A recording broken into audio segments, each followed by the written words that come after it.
Bonjour les amis, nous allons faire la troisième session de cette première semaine sur les images paléochrétiennes. Nous avons terminé vraiment avec les 3 premiers siècles. Nous avons parlé des catacombes, les images dans les catacombes, les 3 sortes d'images que nous trouvons là, symboliques, soit en forme humaine ou non. Les images prises de la culture gréco-romaine, comme le bon pasteur, adoptées par les chrétiens et ensuite adaptées, et ensuite les images typologiques de l'Ancien Testament qui préfigurent un événement ou un personnage dans le Nouveau Testament, ainsi que les images directes du du Christ ou de Jean-Baptiste ou les autres. Nous avons vu aussi Dura Europos, la synagogue, les images juives dans cette synagogue de l'Antiquité, ainsi que le baptistère chrétien. Alors, ces images, comment dans la période paléochrétienne, les 3 premiers siècles, nous avons vu qu'il y avait une grande variété d'images qu'utilisaient les chrétiens pour exprimer leur foi. Nous allons voir et aussi beaucoup de symbolisme. Donc, un symbole, par définition, a plusieurs interprétations. Et le problème avec ces images symboliques ou d'autres images avec plusieurs interprétations, une fois dans cette nouvelle période de Constantin jusqu'à l'iconoclasme, entre 313, c'est la date de l'édit de Milan où Constantin, l'empereur de l'Occident, a décrété la tolérance pour tous les cultes, soit païens, juifs ou chrétiens, jusqu'en la date 730, qui est le début de l'iconoclasme. Alors on peut appeler cette période la période de l'Empire chrétien, et l'Empire chrétien continuera après, mais spécifiquement l'Empire uni, disons l'Occident et l'Orient, ensemble, qui fait l'écuméné. Je ne sais pas si vous connaissez ce mot. Écuméné est un mot grec qui veut dire toute tout le monde habité. Alors c'était cette section de la terre où la civilisation, dans ce cas ici, chrétienne, régnait. Alors, Constantin, bon, toujours la question, est-ce qu'il était vraiment chrétien? Est-ce il est devenu chrétien pour des raisons politiques, ou quelle était sa sincérité? Bon, alors toutes ces questions sont toujours débattues par les spécialistes, les historiens. Ce qui est important pour nous, c'est qu'en tant que chrétien et en tant qu'empereur, il avait le pouvoir de favoriser, lui et les autres empereurs après lui, avaient le pouvoir, l'argent, la capacité de favoriser le christianisme, non seulement économiquement, et de protéger les chrétiens contre les persécutions. C'était la fin des persécutions avec Constantin, jusqu'à l'iconoclasme, au moins la persécution païenne. Alors, mais ils avaient aussi la capacité et la chance, les empereurs, d'utiliser, et ça veut dire de se servir du christianisme et de ce qui nous concerne spécifiquement, l'art chrétien, les images chrétiennes, pour marier l'Empire et l'Église dans un sens. Un des auteurs de l'Antiquité, Eusèbe de Césarée, c'est le premier historien de l'Église. Il a écrit l'histoire ecclésiastique, très important parce que certains de ces événements, des personnages, nous sont inconnus, sauf dans le texte d'Eusèbe de Césarée. Et il était un grand ami et conseiller de Constantin. Il a donné une théorie politique, une théologie même théologique chrétienne pour l'empire chrétien. Et cette notion de l'empire chrétien où il y avait un Dieu dans le ciel, il y avait un Christ, il y avait une Église, il y avait un empereur, un empire pour toute la terre. Et ça, c'était une théorie théologie, comme je dis, politique, vraiment énoncée par cet évêque de Césarée, Eusèbe, ce qui mariait l'Église, le christianisme et le pouvoir impérial. Et il y a certains historiens qui ont dit ça c'était le plus grand événement quand la paix de l'Église est arrivée et que la foi chrétienne pouvait être prêchée partout dans le monde grâce à le patronage de l'empereur. D'autres ont dit mais oui, vous savez, quand l'Église ou le christianisme, les chrétiens se marient au pouvoir politique, il y a toujours des compromis nécessaires pour ne pas déplaire au pouvoir politique. Et il faut parfois ne pas être aussi rigide ou aussi ferme face au pouvoir politique. Bon, il y a ce débat continue toujours maintenant. Quelle est la relation entre le pouvoir politique, que ça empereur, président, premier ministre, n'importe quoi, et la foi chrétienne, la religion? Alors ça, c'est un débat qui continue même aujourd'hui. Mais c'est ce Eusèbe de Césarée qui le premier a énoncé et prêché. Et bien sûr, Constantin a été très content d'entendre que son empire son empire terrestre était une icône, une image du royaume de Dieu céleste. C'est Eusèbe qui a formulé cette théologie politique. Et bon, alors une des manières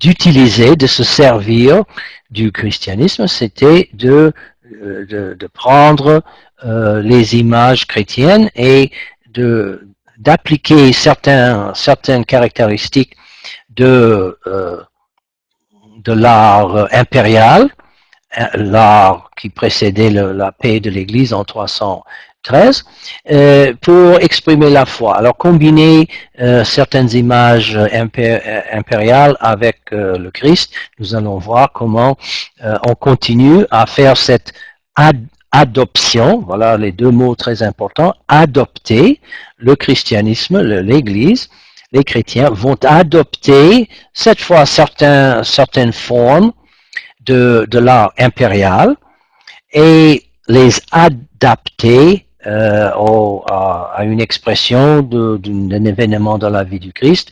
Nous allons voir ces images-là. Mais on voit aussi développer dans cette période une sorte de rejet ou une filtration, disons, des images ambiguës, surtout les images symbolique. Et pourquoi ce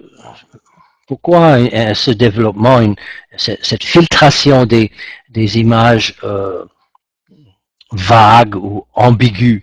Parce que pendant cette période, pas seulement pendant cette période de Constantin à l'iconoclasme, c'est toujours la grande période des conciles écuméniques, les grandes hérésies, les grands questionnements, comment exprimer en paroles, en idées, concepts, comment exprimer la foi chrétienne. Et c'était le développement théologique par la parole, par la pensée de cette période. Nous savons le premier première scène de cette pièce, disons, était le Arius à Alexandrie, qui a dit finalement que le Fils de Dieu, le Logos, la deuxième personne de la Trinité, était une créature, pas comme Dieu le Père, mais comme nous, de ce côté de la ligne qui sépare le créé de l'incréé, Dieu l'incréé, et nous sommes du côté du créé. Alors le Fils de Dieu, le Logos, était le Christ, était la première des créatures, la plus belle, la plus magnifique, mais quand même une créature. Dieu, le Père, l'a créé, et aussi le Saint-Esprit, encore une autre créature. À l'Église, à cette époque-là, devait penser et décider est-ce que Arius avait raison ou est-ce que Athanase d'Alexandrie avait raison pour dire non, non, non, le Fils de Dieu, la deuxième personne de la Trinité, le Christ, était de la même nature, du même rang divin que le Père lui-même. Et bon, nous savons que le premier concile de Nicée, que l'empereur Constantin a convoqué pour résoudre ce problème, a décidé que, en utilisant un mot très technique, que le Fils de Dieu était homoousios, ça veut dire de la même nature, le même rang divin que le Père. Alors, puisque les chrétiens exprimaient leur foi, non seulement en parole, en pensée, en idée et en concept, mais aussi en image, en ligne et en couleur, en forme. Il y avait aussi, moi j'aime le mot, une filtration, un choix, un triage des images qui ne pouvaient plus exclure certaines idées que l'Église avait changées ou avait choisi pour proclamer la foi chrétienne. Donc certaines images pouvaient, certaines images des premiers siècles, les Ariens, les groupes qui suivaient les idées d'Arius, et eux, ils pouvaient utiliser ces images aussi bien que les orthodoxes, ceux qui ont suivi Saint Athanase d'Alexandrie et le premier concile œcuménique. En Occident, en Orient, ce sont des orthodoxes ou les catholiques, les deux mots voulaient dire à peu près la même chose à l'époque. L'Église a rejeté les idées d'Arius, et donc certaines paroles, certains mots, certaines idées ne pouvaient plus être utilisées par les chrétiens qui se voyaient fidèles à la prédication apostolique et aux Écritures. Et Arius et ses adeptes se trouvaient à l'extérieur de l'Église. Alors il était important aussi de ne pas laisser les images trop ambiguës pour que les Ariens ou plus tard d'autres personnes ou groupes qui expriment des idées que l'Église a décidé de ne pas inclure à l'intérieur de l'orthodoxie, disons. Il faut filtrer les images aussi et laisser de côté ces images qui étaient trop ambiguës et qui se prêtaient à une interprétation hérétique que tout le monde peut utiliser, et il faut favoriser les images qui sont plus précises, non seulement plus précises, mais aussi ajouter certains traits aux images du Christ pour renforcer la proclamation en parole, pour qu'il y ait plus ou moins une équivalence entre la prédication par parole et la prédication par l'image. Donc, nous allons voir certains de ces développements pendant cette période de l'Église, de l'Empire, disons, chrétien, cette période qui va de Constantin à l'iconoclasme. Alors, je vous donne ici une image païenne et aussi une image chrétienne d'une impératrice à droite, Ariane. Regardez la date, 500, nous sommes tout à fait dans la période de l'Empire chrétien, 500 vers 520, on ne sait pas exactement la date, mais on pense comme ça. Et à gauche, nous avons une statue de la déesse Aphrodite vers la même période, 500. Alors, il ne faut pas comprendre que Constantin, il est devenu chrétien et tout de suite, tout l'Empire romain est devenu, en Occident et en Orient, est devenu chrétien. Ce n'est pas vrai. Il y avait toujours un certain nombre de païens, de gens qui voulaient toujours suivre l'antique religion des dieux ou la philosophie, même ceux qui étaient contre le christianisme. Mais en même temps, nous avons ici un très bon exemple de cette adoption et adaptation dont j'ai parlé dans les sessions précédentes. Nous avons une déesse ici en ivoire et on peut voir l'impératrice qui est on peut voir la ressemblance entre les formes, ici l'impératrice, et ici la déesse. Les dieux tiennent des objets, évidemment différents pour la déesse ou pour l'impératrice, mais voilà le genou ici et là, il a le visage, mais vous devriez pouvoir aussi noter ici le visage, vous devriez pouvoir noter une différence assez claire, ce qui va différencier l'art païen, disons, gréco-romain, de l'art chrétien. Alors, vous voyez ici, là, on voit très clairement le corps de la déesse et sa forme féminine. On voit ça ici, son visage. Alors, et sa robe ou la toge, ce qu'elle porte là, les plis, très bien ficelés. C'est une belle statue. Si vous regardez l'impératrice, il y a une autre esthétique, disons, une autre manière d'exprimer les mêmes formes. On voit un tout petit peu ici la genou, et là, ici, c'est très évident. Les pieds, ici, très grand, ici, pas beaucoup. Et on sait que c'est une impératrice, donc c'est une femme, mais on ne voit pas du tout son corps. Son corps est caché derrière, en dessous de sa robe. Et il y a, ça c'est pour, nous allons voir ça plus loin, que l'art chrétien va, dans la section théologique, nous allons voir que l'art chrétien, dès le début, même dans les catacombes, et Dura et les autres, les sarcophages, nous allons voir que le christianisme a adopté,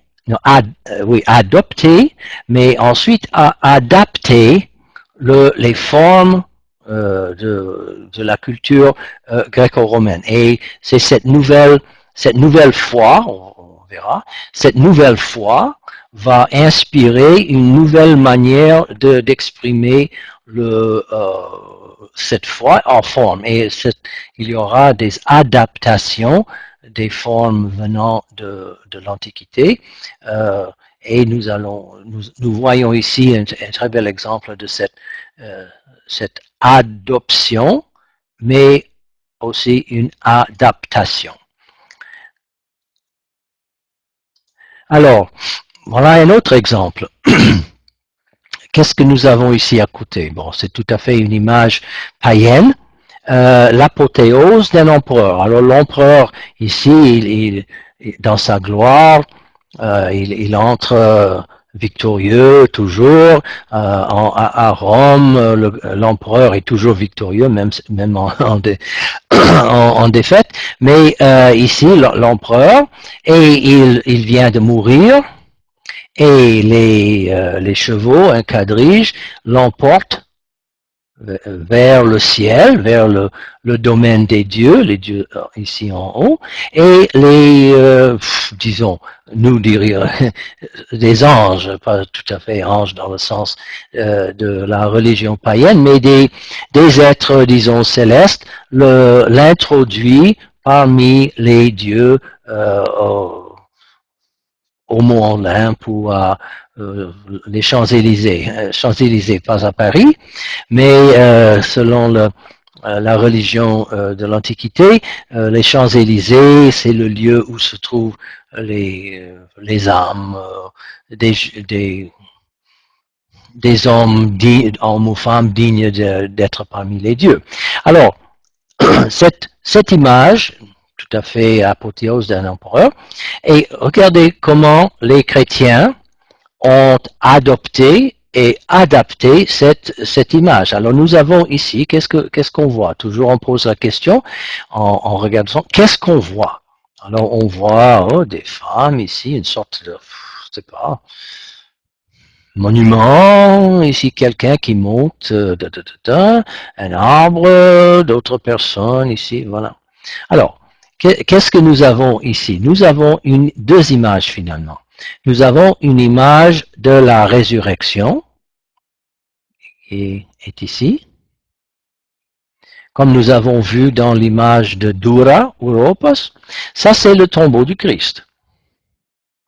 Alors, c'est un peu bizarre pour nous d'imaginer que les gens de cette époque ont vu le tombeau du Christ comme ça, mais bon, voilà, ça c'est ce qu'ils ont. Ils ont formé, ils ont représenté le tombeau du Christ de cette manière-là. Probablement en regardant autour d'eux les tombeaux romains de leur époque, et ils ont décidé de représenter l'image, le tombeau du Christ de cette manière-là. Alors, qui sont ces trois femmes? Ce sont des femmes. Qui sont ces trois femmes? Bon, les mêmes que nous avons vus dans l'image de Dura, dans le baptistère, les myrophores, les femmes myrophores qui apportent le matin de Pâques les aromates et les huiles pour embaumer le corps du Christ. Et qui est ce personnage ici? Bon, à Dura, nous avons vu, c'était une sorte d'étoile qui était sur le coin du tombeau. Ici, maintenant, nous avons un ange. C'est un ange.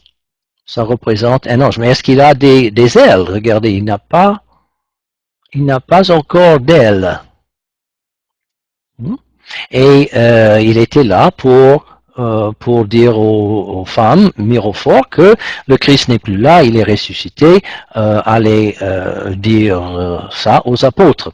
Maintenant, regardez sa main. Qu'est-ce qu'il fait ici? Qu'est-ce qu'il est en train de faire? Pour nous, aujourd'hui, quand on voit un homme avec sa main étendue comme ça et ses doigts d'une forme un peu différente, on dirait qu'il est en train de bénir. Et l'ange est en train de bénir les femmes. Mais ça, ce n'est pas du tout le sens de ce geste dans l'Antiquité. C'était une pratique des Romains, quand ils voulaient adresser la parole à un groupe ou à une personne, de faire ce geste, et c'est une manière physique, visible, de dire, écoutez, je vous parle. Alors, l'ange est en train, par ce geste, de parler à ces trois femmes. Hein, il n'est pas en train de les bénir, mais de leur adresser la parole. Il n'est pas ici, le Christ, il est ressuscité, allez le dire aux apôtres. Alors, qui sont ces personnes ici? Peut-être un soldat, un autre qui dort. Bon. Alors, voilà. Maintenant, nous avons la résurrection, Pâques. Et qu'est-ce que nous avons ici? Qui est ce personnage-là? Alors, il y en a ici qui regardent. Lui, il regarde en haut, lui, il ne regarde pas. Alors, quel événement suit la résurrection, Pâques? Bon, c'est l'ascension. Alors, exactement comme l'empereur, il est en train de monter au ciel à l'ascension, et voilà, le Père le prend, et il va monter exactement comme ici, introduit au ciel. Notez, oui, regardez l'empereur. Qu'est-ce qu'il est en train de faire? Avec sa main, exactement comme ici. Il est en train finalement de dire, ah, les dieux, me voilà, coucou, j'arrive. Bon, alors le Christ monte. Alors, une chose que nous pouvons constater, que bien que cette image est très ressemblante à celle-ci de l'empereur en apothéose, l'Église finalement n'a pas retenu cette forme spécifique pour représenter l'ascension. Nous allons voir plus tard que même cette image, cette forme du tombeau, l'Église va filtrer, va adapter, va changer ces formes reçues parfois du paganisme, parfois inventées tout à fait de l'intérieur de l'Église. Et bon, l'Église, la tradition théologique et artistique va rejeter cette forme d'image et va adapter une autre forme. Mais regardez, il y a deux éléments que la tradition iconographique a ajouté à la figure du Christ pour donner une impression plus précise, une interprétation plus précise pour exclure certaines interprétations. Regardez, le Christ a maintenant un nimbe, ce qu'il n'avait pas toujours dans la période paléochrétienne. Et il tient ici un rouleau.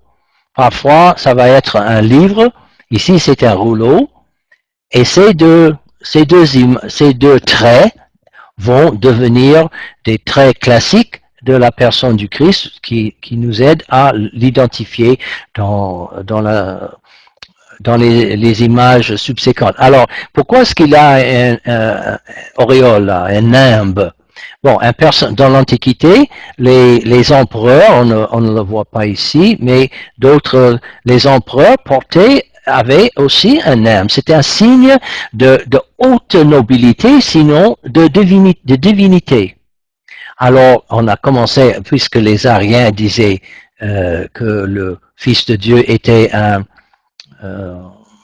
une créature et pas vraiment pleinement divin au rang de Dieu le Père, alors on a commencé à ajouter un nimbe pour commencer à exclure des idées qu'il était uniquement une créature.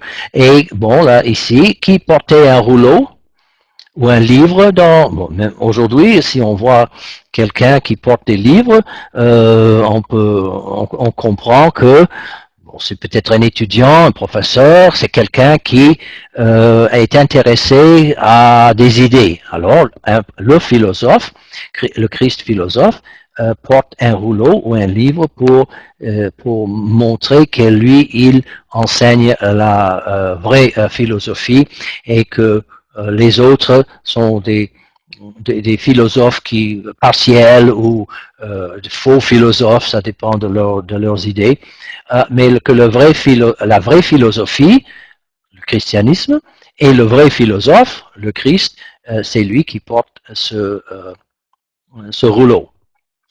Alors, continuons. Voilà.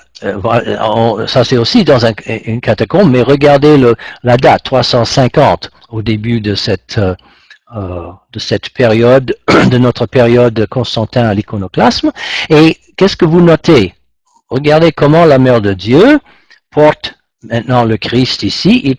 Vous voyez comme il porte un rouleau et un nimbe, comme elle et les autres, et que maintenant, elle est assise sur un trône, presque comme un trône impérial. Donc, on est en train de rehausser le statut du Christ et aussi de la Mère de Dieu. On l'appelle la Mère de Dieu, ça serait déterminé à un autre concile écuménique où certains disaient que Marie, on peut appeler Marie Mère du Christ, mais on ne peut pas dire la Mère de Dieu. Dieu ne peut pas avoir une mère. Donc ça donnait une certaine impression que le Christ était quelque chose de moins important que le Fils de Dieu, le vrai Fils de Dieu.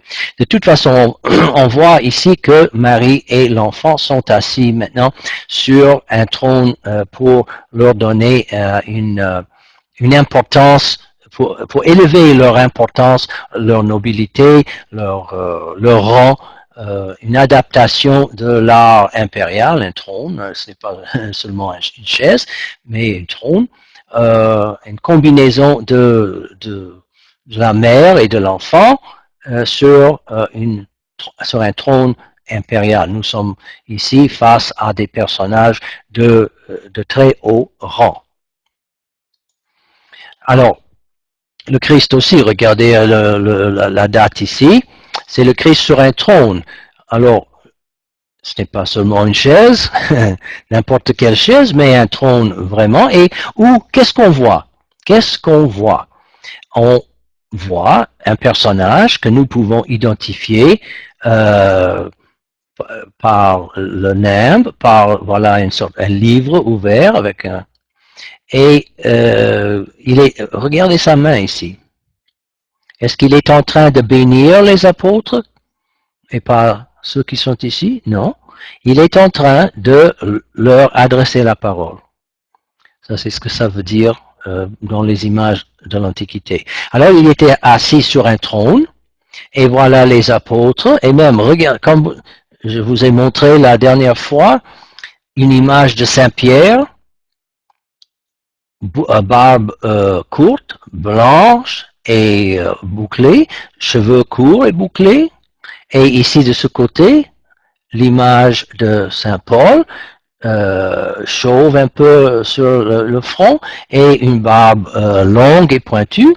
Alors, ça va continuer le Christ ici et les deux princes des apôtres des deux côtés. Nous allons voir que ça va continuer, même cette physionomie va continuer jusqu'à aujourd'hui. Alors, qu'est-ce que nous voyons ici? Des bâtiments, ça indique quoi? Le paysage, la mer? Non, c'est une ville.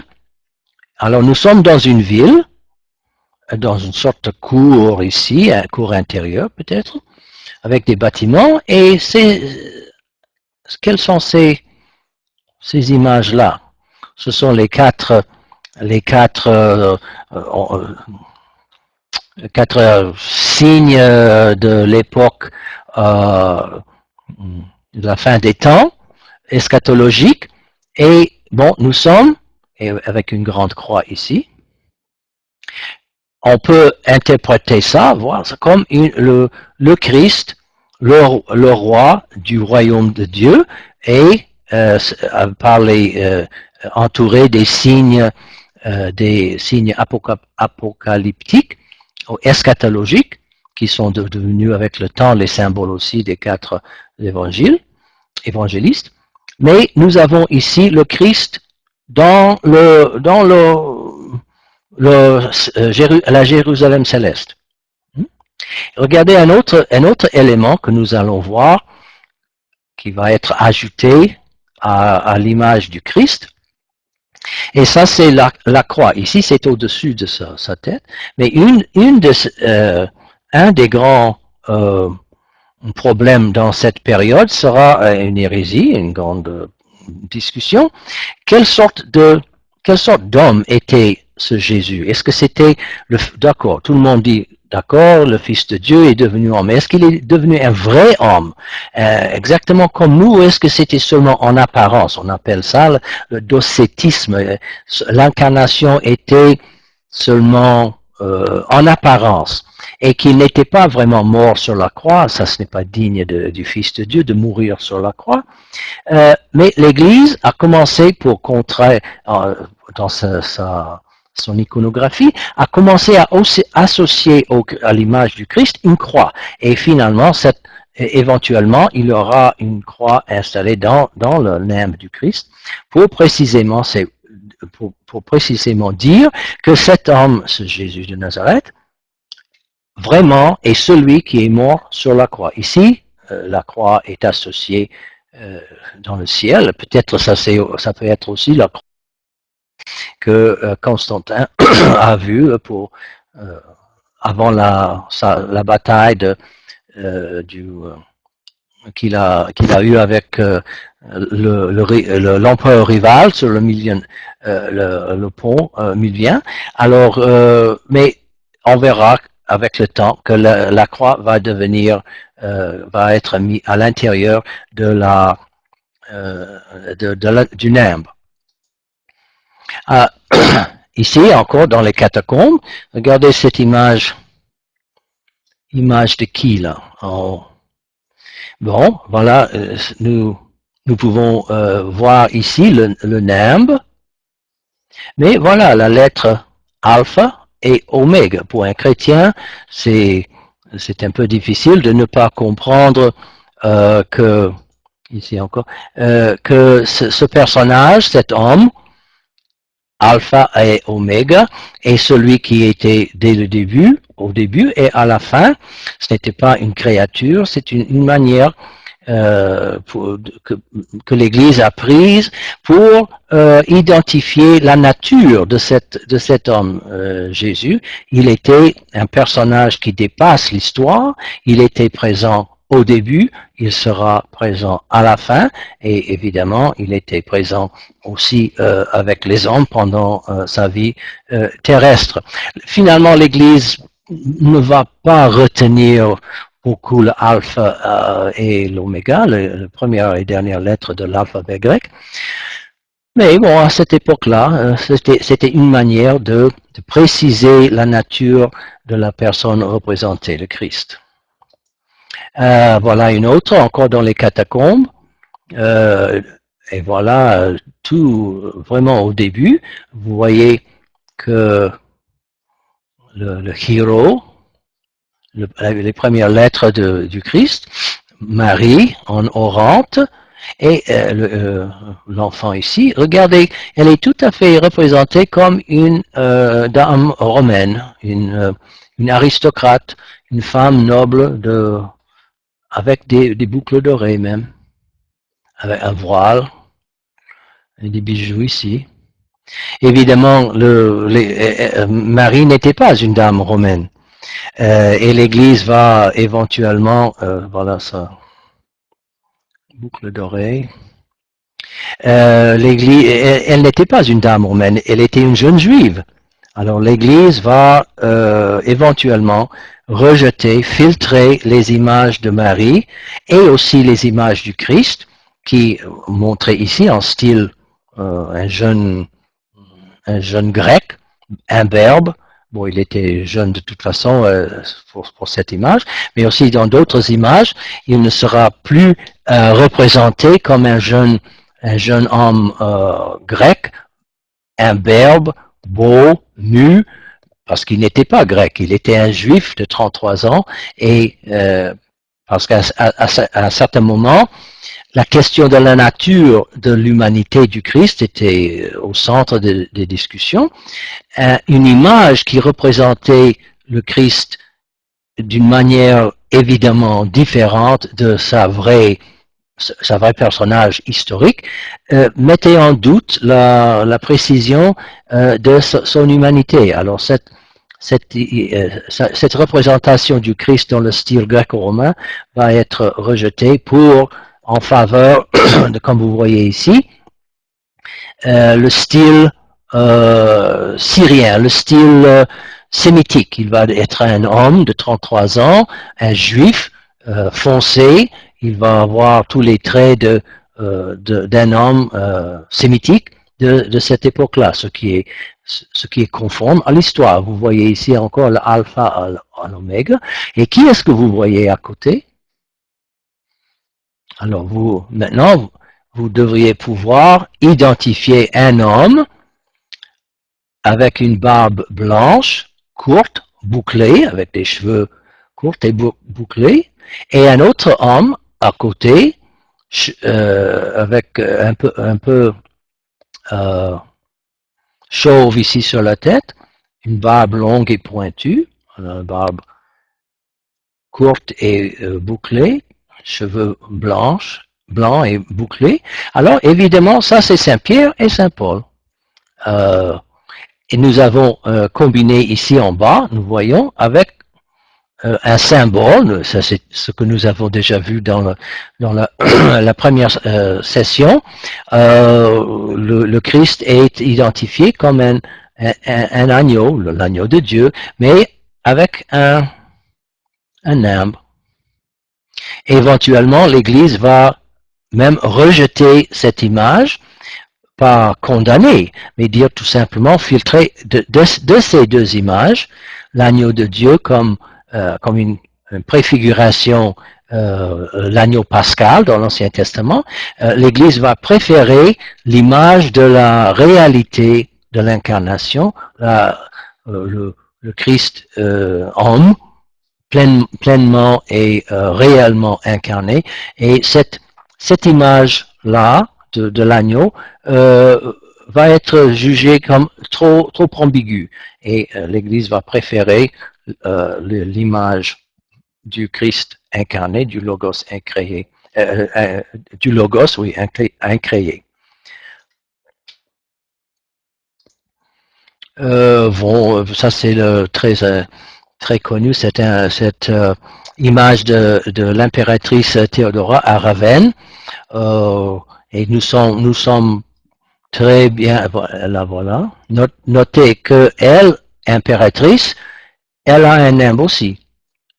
Ça c'était pour dire que l'empereur et l'impératrice étaient presque des personnes, on ne veut pas dire divins, personnes divines. On sait très bien qu'ils étaient des hommes et des femmes, mais quand même des personnages de très haut rang.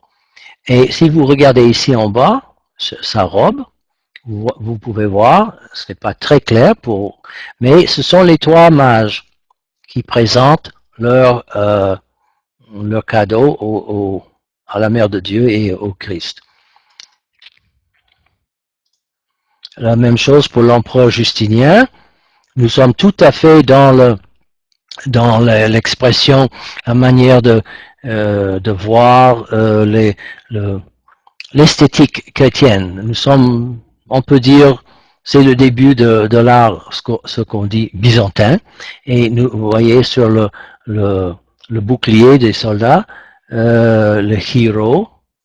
Alors, pour dire, nous sommes des soldats du Christ, et qui à côté, qui encercle, voilà, un évêque. On sait qu'il est un évêque par le pallium qu'il porte ici, le homophore, on dit aussi. Alors, j'avais parlé du mariage entre l'État, le pouvoir impérial, et l'Église, et ça c'est une image très parlante, de cette théorie de l'Empire chrétien. Voilà, nous voyons, si vous connaissez Fayoum en Égypte, regardez les dates ici, ce sont des païens, mais si vous regardez ça, vous ne savez pas que ce sont des païens, ça serait difficile de ne pas dire, bon, ça semble être des icônes presque. Alors non, ce sont des portraits sur des momies, ces personnes enveloppées comme des momies, et ils ont mis, les païens ont peint ces images. Alors voilà un autre exemple avec les yeux, hein, on voit les grands yeux qui nous regardent, on est en pleine face, on a le sentiment de vraiment être en présence de ces personnes mortes, mais peintes sur la momie, et on pense que, bon, en Égypte, là, Fayoum est en Égypte, que les chrétiens ont tout simplement adopté, voilà, nous avons un autre exemple, adopté ce style, disons, cette manière, pour représenter les saints. Ça, c'est de Fayoum en Égypte. Ça, c'est dans la période paléochrétienne, mais qui continue aussi dans l'époque, notre époque ici. Voilà d'autres exemples. 6e mont Sinaï, 6e siècle, la mère de Dieu et l'enfant sur un trône, et il porte un rouleau toujours avec un nimbe, la mère de Dieu, ici à côté. Et peut-être le premier, une des premières icônes, presque, on peut dire, qui est-ce? Vous devrez pouvoir identifier le personnage par la physionomie de son visage et ses cheveux. Alors, barbe courte, blanche, bouclée, cheveux courts et blancs. Alors, c'est toujours Saint-Pierre. Et ce n'est pas important qu'il porte des clés. Ce qui est important, c'est de pouvoir le reconnaître par sa physionomie. Et voilà le Christ ici. Vous voyez, à cette époque-là, on a commencé à mettre la croix dans le nimbe du Christ.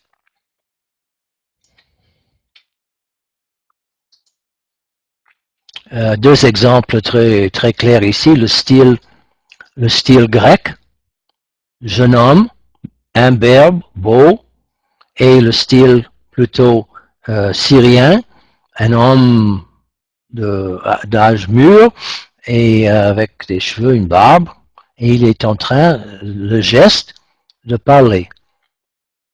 Alors voilà, l'Église a rejeté ce style comme non historique et a adopté le style, disons, syrien pour représenter la réalité de l'incarnation du Christ. La même chose ici, jeune homme, peut-être même Saint Paul, Saint Pierre, le Christ ici, devant Pilate. Alors c'est un jeune homme. Non, l'Église a rejeté ça et a accepté, non, il y a les deux styles grecs que l'Église a éventuellement rejeté pour le style syrien. Voilà, nous avons d'autres exemples. Nous avons déjà vu cette image plus loin, avant. Cheveux, barbe, homme, et une autre image de saint, on peut dire une icône. Regardez la date, 6e siècle.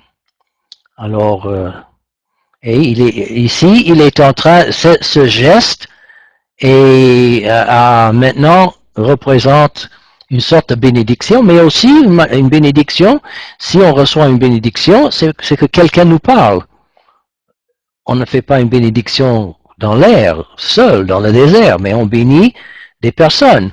Et c'est un geste qui a été transformé d'un geste, je vous adresse la parole, je vous adresse une parole spéciale, une bénédiction.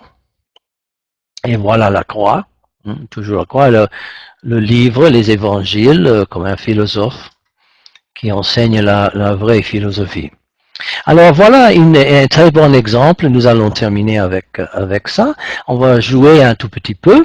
Ça c'est une ampoule de Monza. Monza est en Italie, mais ce sont parce qu'il y avait beaucoup de pèlerins, à Jérusalem, évidemment, comme n'importe où, il y a des gens qui veulent vendre des souvenirs, et on a créé de petites bouteilles en métal ou en d'autres matières pour vendre de l'huile à Jérusalem, et les gens pouvaient apporter ces choses chez eux. Et il y avait une de ces ampoules, regardez, 5e siècle, ça c'est 400, les années 400.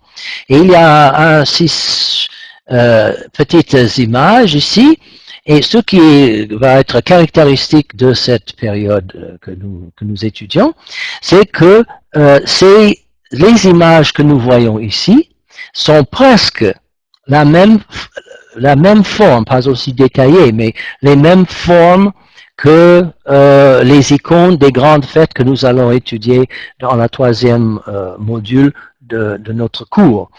On va analyser les icônes de ces grandes fêtes, mais on va essayer de voir, on va jouer un petit jeu ici, et on va regarder et essayer de voir si vous pouvez, voilà, on va prendre ici la première image là, on va faire un zoom.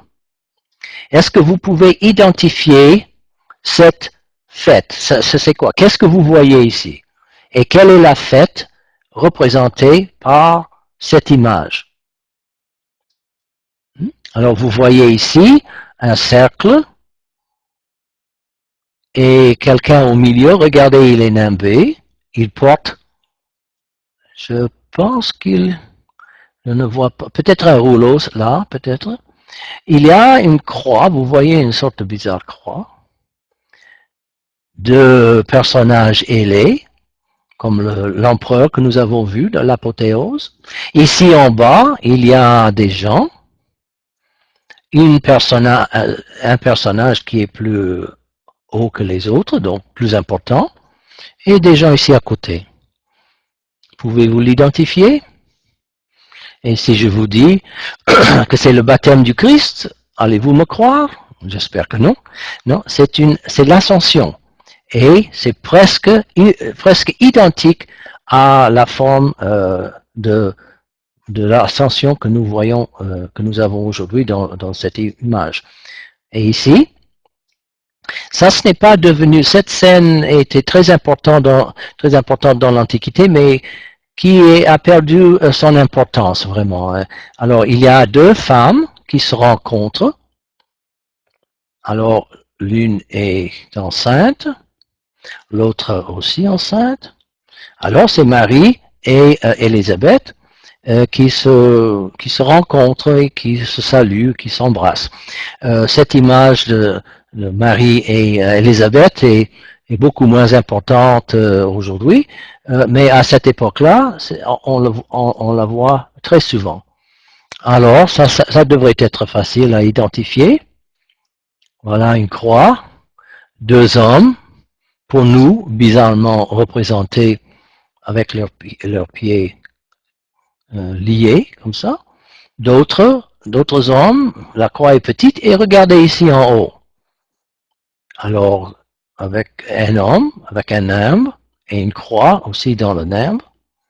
Alors, ça c'est vendredi saint, la crucifixion du Christ. C'est un peu bizarre de ne pas représenter le Christ sur la croix, mais bon, alors nous allons voir le développement avec le temps.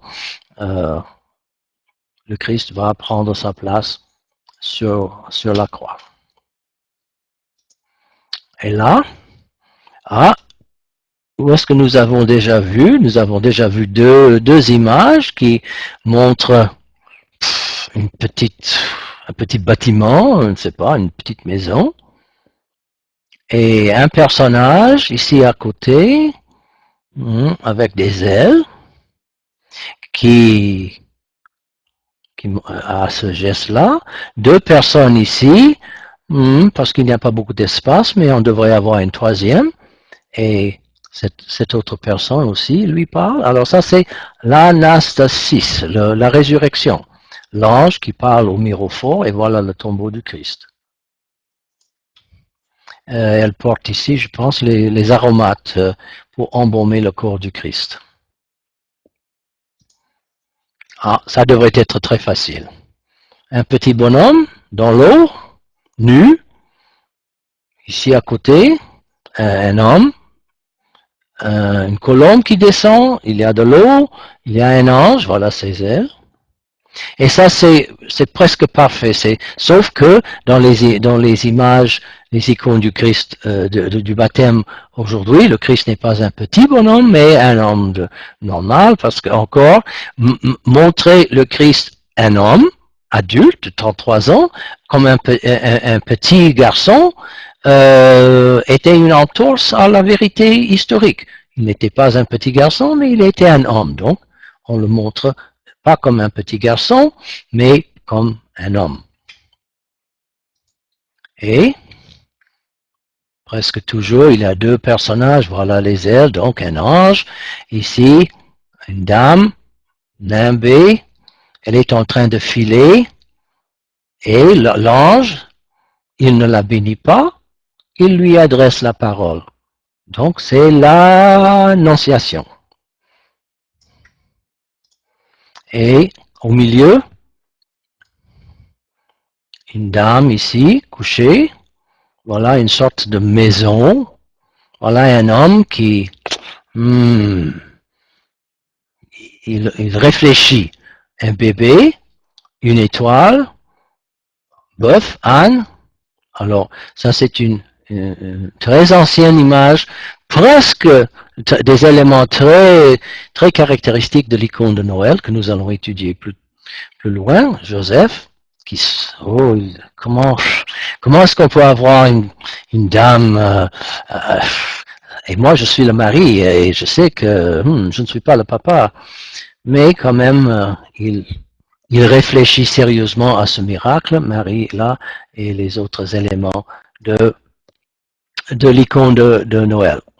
Bon, alors voilà, j'ai essayé de symboliser les symboles et les icônes. Alors, comment est-ce un symbole, c'est quoi? Disons un poisson. Si nous avons un poisson qui, quand on regarde, on voit un poisson. Un poisson, c'est un poisson.